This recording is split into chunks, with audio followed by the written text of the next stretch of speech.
Assalamualaikum warahmatullahi wabarakatuh. Yang saya hormati Ibu Elida Rizky Wijati sebagai dosen pengampu Metopen kelompok LA5. Perkenalkan, nama saya Putri Sia Silvianini dengan NIM 2510107059. Baiklah, di sini saya akan mempresentasikan seminar proposal saya yang berjudul Hubungan Tingkat Pengetahuan dan Sikap Remaja Pubertas Terhadap Pergaulan Tidak Sehat di SMP Negeri 1 Gamping, Kabupaten Sleman.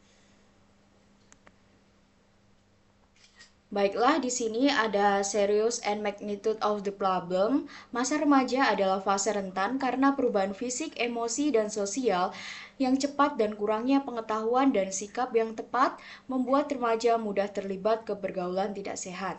Dampak fisik yang paling sering terjadi yaitu meningkatnya resiko infeksi menular seksual termasuk HIV/AIDS menurut Formaida 2025. Di Indonesia pada tahun 2021 tercatat 11.133 kasus IMS dengan 7.650 kasus HIV dan 1.677 kasus AIDS menurut Kemenkes 2021. Di sini ada magnitude of the problemnya. Pada tahun 2021 UNICEF menyebutkan 17% penduduk Indonesia merupakan remaja usia 10-19 tahun.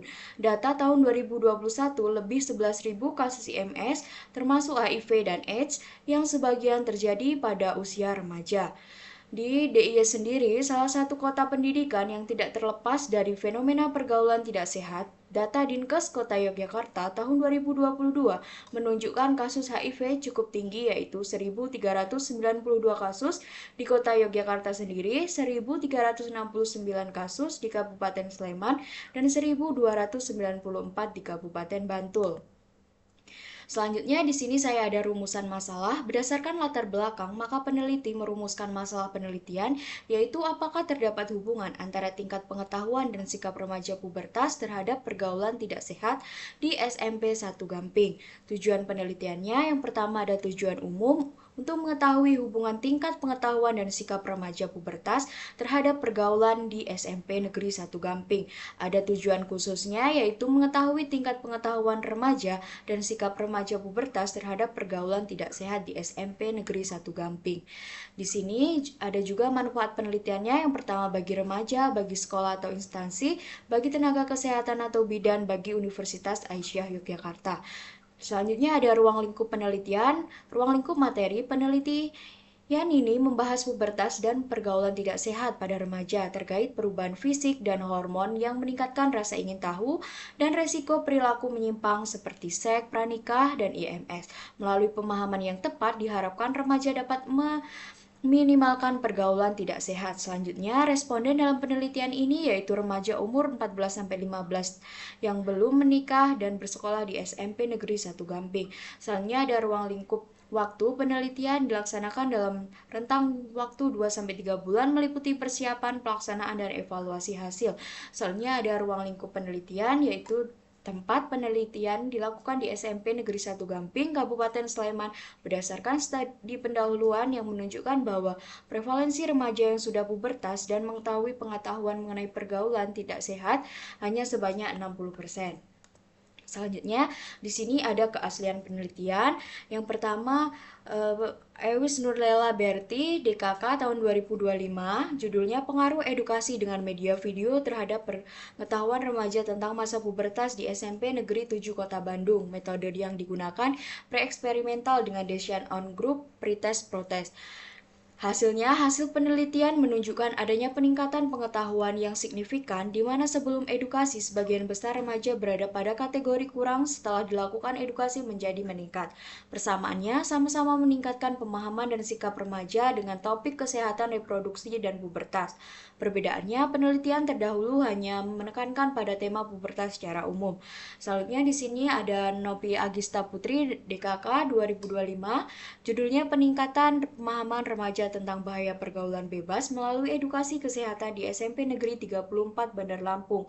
Metodenya, penelitian ini menggunakan metode edukasi partisipatif.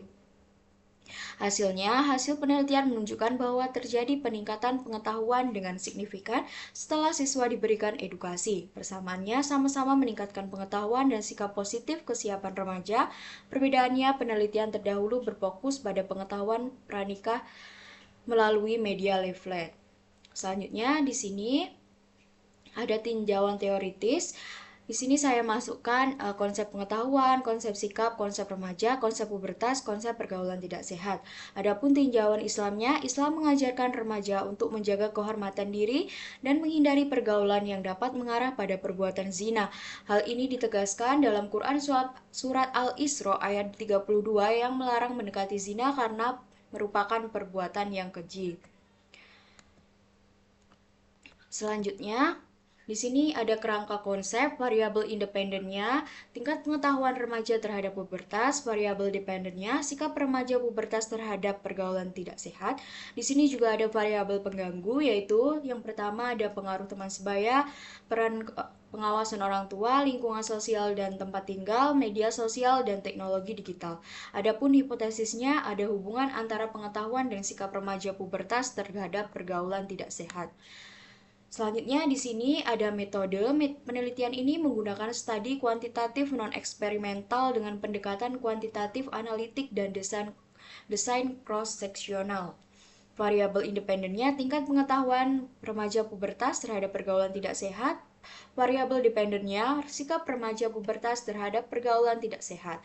Selanjutnya ada variabel pengganggunya, pengaruh teman sebaya, peran pengawasan orang tua, lingkungan sosial dan tempat tinggal, media sosial dan teknologi digital. Baiklah, di sini ada definisi operasional. Yang pertama, ada variabel tingkat pengetahuan remaja pubertas terhadap pergaulan tidak sehat.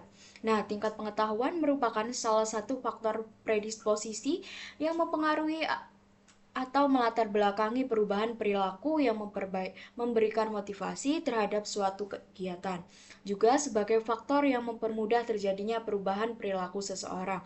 Alat ukurnya saya menggunakan kuesioner, skala datanya ordinal, hasil ukurnya baik 76-100%, jika cukup 56-75%, kurang dari 56%.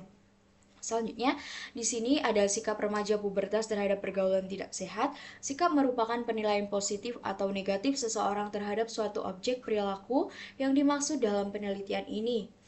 Ialah penelitian positif atau penelitian negatif remaja siswa SMP terhadap pergaulan tidak sehat. Nah, alat ukurnya saya juga menggunakan kuesioner, skala datanya ordinal, hasil ukurnya juga sama, baik, cukup, dan juga kurang. Di sini selanjutnya ada juga etika penelitian. Yang pertama persetujuan atau informed consent. Yang kedua kerahasiaan atau confidentiality. Yang ketiga persiapan keadilan atau justi. Yang keempat kemurahan hati dan tidak merugikan atau benefit and non-maleficence. Selanjutnya ada rencana jalannya penelitian. Yang pertama ada tahap 1 yaitu persiapan penelitian, yang kedua ada tahap 2 pengumpulan data awal atau baseline, yang ketiga ada tahap 3 pengelolaan dan analisis data, yang keempat ada tahap 4 penyusunan laporan penelitian. Baiklah, itulah tadi hasil proposal saya. Kurang dan lebihnya saya mohon maaf, saya akhiri. Wassalamualaikum warahmatullahi wabarakatuh.